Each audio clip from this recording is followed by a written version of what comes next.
दिल्ली की सर्द रात में विक्रम सिंह का फोन बजता है।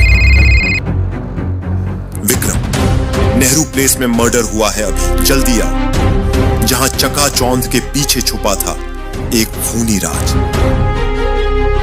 एक रहस्य जो उन्हें खींच लाएगा मौत के दरवाजे तक। अब बचने का रास्ता नहीं है। क्या पुलिस खूनी का पता लगा पाएगी?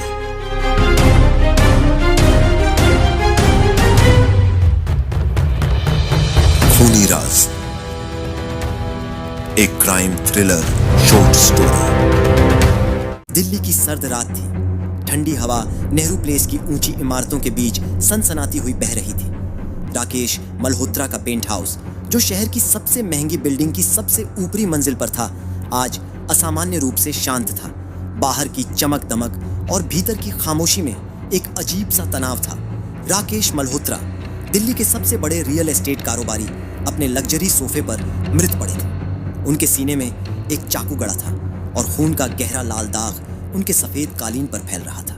कमरे की दीवार पर खून से लिखा एक शब्द चमक रहा था, रहस्य। उसके नीचे एक अजीब सा निशान था, जैसे कोई प्राचीन चिन्ह। सुबह के 4 बजे जब दिल्ली पुलिस को कॉल आई, इंस्पेक्टर विक्रम चौहान को बुलाया गया। विक्रम, 40 साल का एक थका हुआ लेकिन तेज तर्रार जासूस, उस वक्त अपनी पुरानी मारुति की ड्राइवर सीट पर सो रहा था। उसका फोन बजा और उसने आंखें मलते हुए कॉल उठाया। विक्रम, नेहरू प्लेस में मर्डर, बड़ा वाला केस है, अभी आओ। इंस्पेक्टर खान की आवाज में जल्दबाजी थी। विक्रम ने एक गहरी सांस ली। ठीक है, आ रहा हूं। उसने अपनी कॉफी का मग उठाया जो अब ठंडा हो चुका था और कार स्टार्ट की। पेंट हाउस में पहुंचते ही विक्रम को वह दृश्य देखकर ठिठकना पड़ा। राकेश मल्होत्रा का चेहरा, जो अखबारों और होर्डिंग्स पर हमेशा मुस्कुराता दिखता था, अब डर और दर्द में जमा हुआ था। विक्रम ने अपने दस्ताने पहने और कमरे का मुआयना शुरू किया। खान, ये निशान क्या है? विक्रम ने दीवार पर खून से बने चिन्ह की ओर इशारा किया। खान ने कंधे उचकाए। पता नहीं, शायद कोई पागलपन, लेकिन ये रहस्य वाला शब्द, कुछ गड़बड़ है।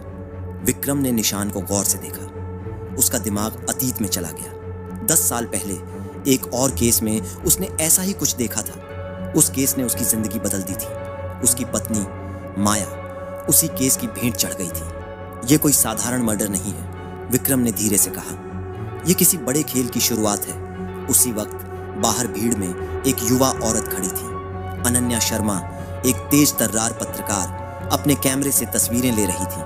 उसकी नजर विक्रम पर पड़ी और उसने मन ही मन फैसला कर लिया कि इस केस की तह तक जाना है। अनन्या को नहीं पता था कि उसका ये फैसला उसे और विक्रम को एक ऐसी साजिश में उलझा देगा जो दिल्ली की सड़कों से लेकर एक पुरानी हवेली के अंधेरे गलियारों तक फैली हुई थी। सुबह की पहली किरण नेहरू प्लेस की कांच की इमारतों पर चमक रही थी, लेकिन पेंट हाउस के अंदर का माहौल अभी भी भारी था।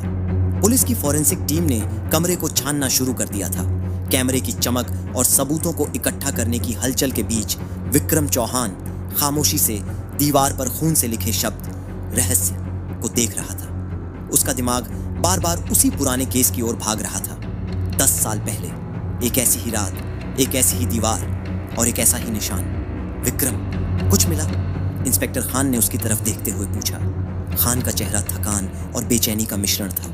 विक्रम ने अपनी नजरें दीवार से हटाई। अभी नहीं, लेकिन ये निशान, ये मुझे कुछ याद दिला रहा है। क्या? वो पुराना केस? खान ने भौहें चढ़ाई। विक्रम, उस बात को भूल जा, वो तुम्हें खा जाएगा। विक्रम ने जवाब नहीं दिया। उसने अपनी जेब से एक छोटा सा नोटपैड निकाला और उस निशान को जल्दी से स्केच कर लिया। फिर वह राकेश मल्होत्रा के शव की ओर बढ़ा। फॉरेंसिक ऑफिसर ने बताया कि चाकू का घाव सटीक था, दिल को सीधे भेदने वाला। कोई साधारण चोर या लुटेरा इतनी सफाई से हत्या नहीं करता। खान, मल्होत्रा का फोन और लैपटॉप कहाँ है? विक्रम ने पूछा। लैपटॉप गायब है। फोन टेबल पर मिला, लेकिन पासवर्ड लॉक्ड है। टेक टीम उस पर काम कर रही है। विक्रम ने मेज की ओर देखा। फोन के पास एक छोटा सा कागज का टुकड़ा पड़ा था, जिस पर जल्दबाजी में कुछ लिखा हुआ था। उसने दस्ताने पहनकर उसे उठाया। कागज पर लिखा था, हवेली में सच छिपा है। ये क्या भला है? खान ने कागज को देखते हुए कहा, कोई हमें कुछ बताना चाहता है, विक्रम ने धीरे से कहा, या फिर हमें उलझाना। उसी वक्त बाहर की भीड़ में अनन्या शर्मा अपनी नोटबुक में कुछ लिख रही थी। उसने अपने सूत्रों से पहले ही पता कर लिया था कि राकेश मल्होत्रा कोई साधारण कारोबारी नहीं था।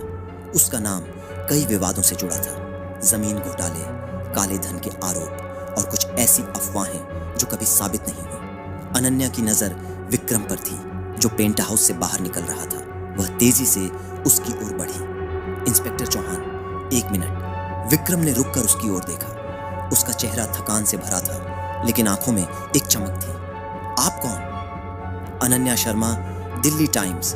मैं इस केस को कवर कर रही हूँ। क्या आप बता सकते हैं कि यहाँ क्या हुआ? विक्रम ने ठंडी नजरों से उसे देखा। पुलिस का काम है सच ढूंढना, न कि अखबारों को मसाला देना। अनन्या ने हार नहीं मानी। ठीक है, लेकिन मैं कुछ जानती हूँ जो शायद आपके काम आए। राकेश मल्होत्रा के बारे में। विक्रम ने एक पल को उसकी बात पर गौर किया। क्या जानती हो? पहले आप मुझे कुछ बताइए। वो दीवार पर लिखा रहस्य क्या है? और वो निशान? अनन्या की आंखों में उत्साह था। विक्रम को गुस्सा आया, लेकिन उसने खुद को संभाला। तुम्हें ये सब कैसे पता? मेरे सूत्र हैं, अनन्या ने मुस्कुराते हुए कहा। अब मेरी बात सुनिए। मल्होत्रा एक गुप्त संगठन से जुड़ा था। कुछ लोग इसे काला सर्कल कहते हैं। क्या आपने कभी इसका नाम सुना है? विक्रम का दिल धक से रह गया। काला सर्कल। उसने ये नाम सालों पहले सुना था, उसी केस में जिसमें माया की जान गई थी। लेकिन वह अनन्या को कुछ नहीं बताना चाहता था। तुम्हें जो कहना है थाने में आकर बयान दो, मुझे फालतू कहानियों से मतलब नहीं। वह तेजी से अपनी कार की ओर बढ़ गया। अनन्या ने उसका पीछा किया। इंस्पेक्टर, आप चाहे जितना नजरअंदाज करें, मैं इस केस की तह तक जाऊंगी और शायद मैं आपसे पहले सच ढूंढ लूं। विक्रम ने कार का दरवाजा खोलते हुए एक आखिरी बार उसकी ओर देखा। सावधान रहना मिस शर्मा, सच ढूंढने की कीमत कभी कभी बहुत भारी होती है। थाने में विक्रम थाने पहुंचा तो उसका दिमाग उथल पुथल में था। अनन्या की बात ने उसे अंदर तक हिला दिया था। काला सर्कल, क्या यह वही संगठन था जिसने माया को उससे छीना था? उसने अपनी मेज पर बैठकर पुरानी फाइलें खंगालनी शुरू की। घंटों की मेहनत के बाद उसे एक फाइल मिली, 10 साल पुरानी, जिसमें एक अनसुलझे केस का जिक्र था। उस केस में भी एक निशान था और एक नाम, हवेली। विक्रम ने फाइल में लिखी एक पंक्ति को बार बार पढ़ा।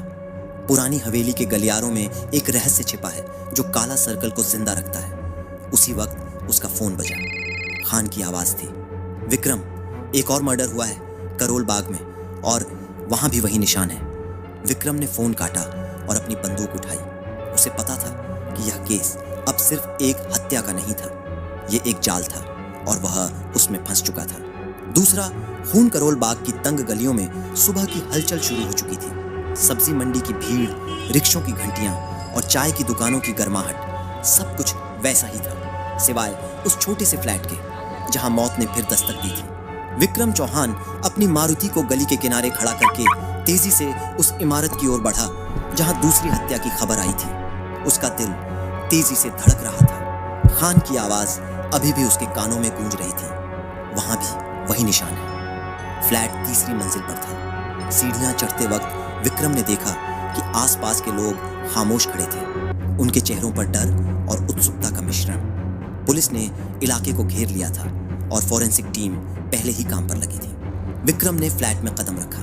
कमरा छोटा और सादा था, लेकिन दीवार पर वही खून से सना निशान था, वही रहस्यमयी चिन्ह और उसके ऊपर फिर वही शब्द, रहस्य। फर्श पर एक अधेड़ उम्र का शव पड़ा था।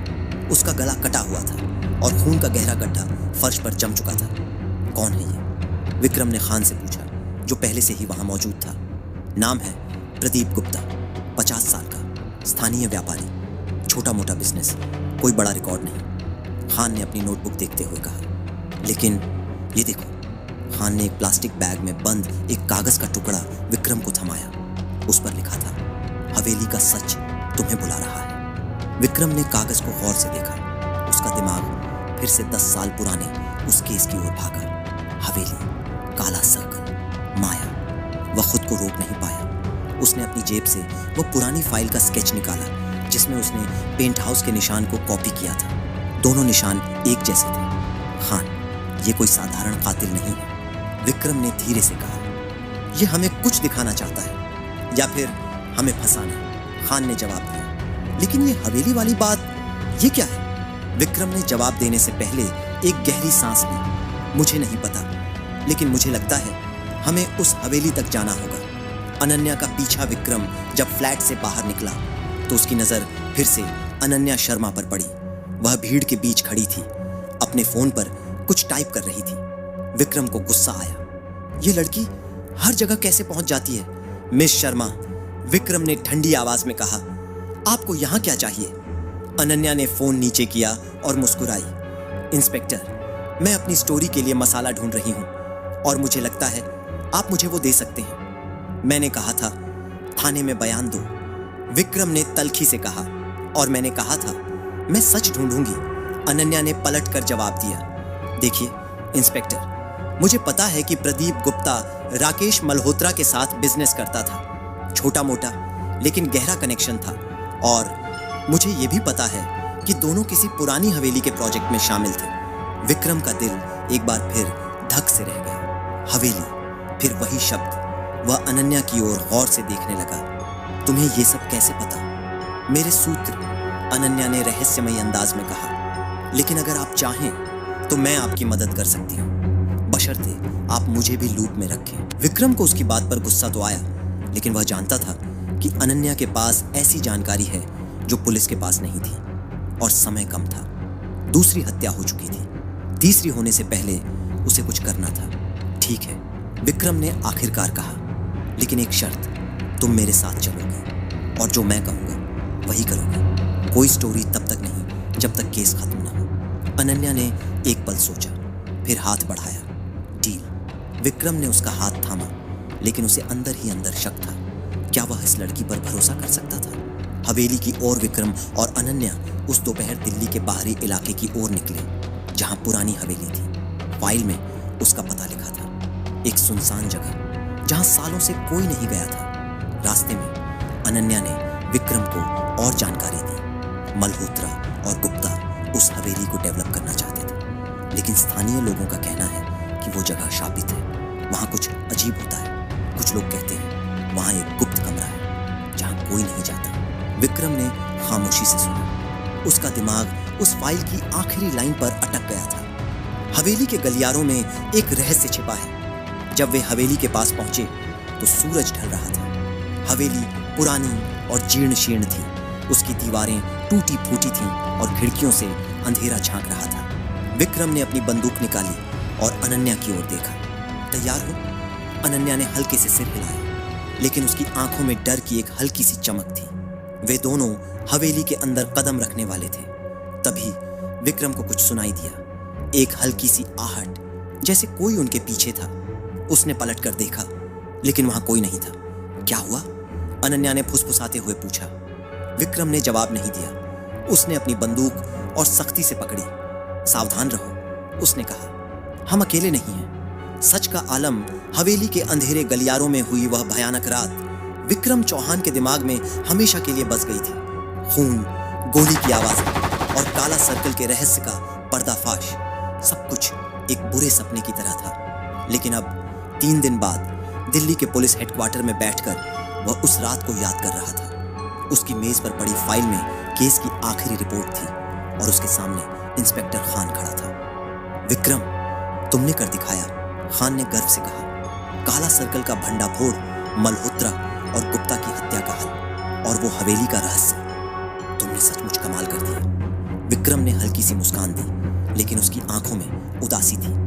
कमाल? शायद, लेकिन इसकी कीमत क्या थी खान?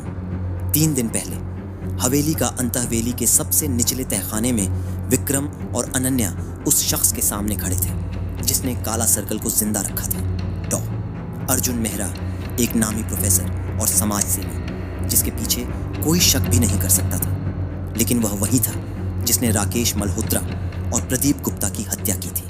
वह वही था जिसने 10 साल पहले माया की हत्या का आदेश दिया था। तुमने क्यों किया ये सब? विक्रम ने अपनी बंदूक ताने हुए पूछा। उसकी आवाज में गुस्सा और दर्द था। अर्जुन ने ठंडी हंसी हंसी। काला सर्कल सिर्फ एक संगठन नहीं है इंस्पेक्टर, ये एक विचार है। हम इस शहर को साफ करना चाहते थे, भ्रष्टाचार, लालच और उन लोगों से जो सत्ता के लिए कुछ भी कर सकते हैं। मल्होत्रा और गुप्ता हमारे रास्ते में थे और तुम्हारी पत्नी, वह बहुत करीब आ गई थी। विक्रम का हाथ कांपने लगा। माया ने तुम्हारा क्या बिगाड़ा था? वह सच जान गई थी, अर्जुन ने कहा। और सच इंस्पेक्टर हमेशा खतरनाक होता है। उसी पल अनन्या ने पीछे से एक लोहे की रॉड उठाई और अर्जुन के सिर पर दे मारी। वह बेहोश होकर गिर पड़ा। विक्रम ने तेजी से उसे हथकड़ी लगाई, लेकिन उसका दिल अभी भी दुख से भरा था। तहखाने में उन्हें काला सर्कल के दस्तावेज मिले, नाम, तारीखें और एक गुप्त कमरे का नक्शा जहां संगठन की सारी योजनाएं बनती थीं। वह कमरा हवेली के नीचे था और वहां दीवारों पर वही निशान था जो हर हत्या के साथ छोड़ा गया था। लेकिन सबसे चौंकाने वाली चीज एक पुरानी तस्वीर थी जिसमें माया और अर्जुन एक साथ खड़े थे। माया एक पत्रकार थी और वह काला सर्कल की सच्चाई उजागर करने के लिए अर्जुन के करीब गई थी। उसने अपनी जान की बाजी लगाई, लेकिन हार गई। वापस वर्तमान में विक्रम ने फाइल बंद की। अर्जुन मेहरा अब जेल में था और काला सर्कल के कई सदस्यों को गिरफ्तार कर लिया गया था, लेकिन विक्रम को सुकून नहीं था। माया की हत्या का सच जानने के बाद भी उसका दिल खाली था। उसी वक्त अनन्या थाने में दाखिल हुई। उसका चेहरा थका हुआ था, लेकिन आंखों में वही जुनून था। इंस्पेक्टर, आपकी स्टोरी छप गई है, दिल्ली टाइम्स का फ्रंट पेज। विक्रम ने उसकी ओर देखा। मैंने कहा था केस खत्म होने तक कुछ मत छापना। अनन्या ने मुस्कुराकर कहा, केस तो खत्म हो गया इंस्पेक्टर, और दुनिया को सच जानने का हक है। विक्रम ने कुछ नहीं कहा। वह जानता था कि अनन्या ने उस रात उसकी जान बचाई थी। अगर वह नहीं होती तो शायद अर्जुन उसे मार देता। तुम अब क्या करोगी? विक्रम ने पूछा। अगली स्टोरी की तलाश, अनन्या ने हल्के से कहा। और आप? विक्रम ने खिड़की की ओर देखा। दिल्ली की सड़कें हमेशा की तरह व्यस्त थीं, शायद कुछ दिन की छुट्टी। लेकिन जैसे ही अनन्या जाने लगी, विक्रम की नजर उसकी नोटबुक पर पड़ी। उसमें एक छोटा सा स्केच था, वही निशान जो काला सर्कल का प्रतीक था। अनन्या ने उसकी नजर पकड़ ली और जल्दी से नोटबुक बंद कर दी। ये क्या था? विक्रम ने सख्ती से पूछा। कुछ नहीं, अनन्या ने हंसते हुए कहा, बस एक पुराना स्केच। विक्रम ने उसकी बात पर यकीन नहीं किया, लेकिन वह थक चुका था। वह और सवाल नहीं पूछना चाहता था। आखिरी रात, उस रात विक्रम अपनी पुरानी कार में बैठा था, वही ठंडी कॉफी का मग हाथ में लिए। उसने रेडियो चालू किया। न्यूज में काला सर्कल के पतन की बात हो रही थी, लेकिन विक्रम का दिमाग कहीं और था। उसने अपनी जेब से माया की एक पुरानी तस्वीर निकाली। उसकी मुस्कान अब भी वैसी ही थी। मैंने तुम्हारे लिए सच ढूंढ लिया, उसने धीरे से कहा। लेकिन अब क्या? तभी उसका फोन बजा। एक अनजान नंबर। उसने कॉल उठाई। दूसरी ओर से एक ठंडी भारी आवाज आई। इंस्पेक्टर चौहान, आपने काला सर्कल को तोड़ा, लेकिन खेल अभी खत्म नहीं हुआ। फोन कट गया। विक्रम ने फोन को गौर से देखा, फिर एक गहरी सांस ली। उसने कार स्टार्ट की और दिल्ली की सड़कों पर गायब हो गया।